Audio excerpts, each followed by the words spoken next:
जैसे जैसे चुनाव करीब आ रहे हैं, सियासी गलियारों में यही सवाल गूंज रहा है कि आखिर पाकिस्तान में भारत की कार्रवाई ने कितने आतंकियों को खत्म कर दिया, कितने दुश्मन इस कार्रवाई का शिकार बने।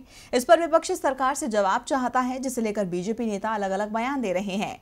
इन सबके बीच आज air chief marshal BS Dhanoa media के सामने आए और उन्होंने इस पर बड़ा बयान दिया है।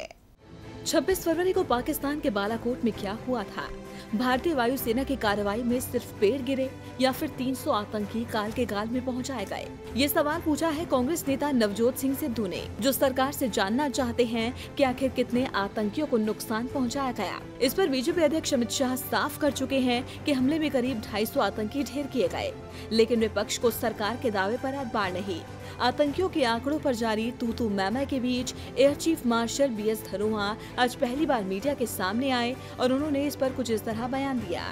The target has been clearly amplified by the Foreign Secretary in his statement. Yeah. And of course, if he planned to hit the target, we hit the target.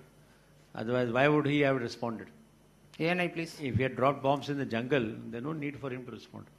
Air chief marshal BS Dhanoa ने अपने बयान में साफ कहा कि हमने target पर focus किया और आतंकी ठिकानों को नुकसान पहुंचाया, लेकिन इस दौरान वो ये सफाई भी दे गए कि हमारे टारगेट सही नहीं लगे होते तो पाकिस्तान हम पर जवाबी हमला नहीं करता।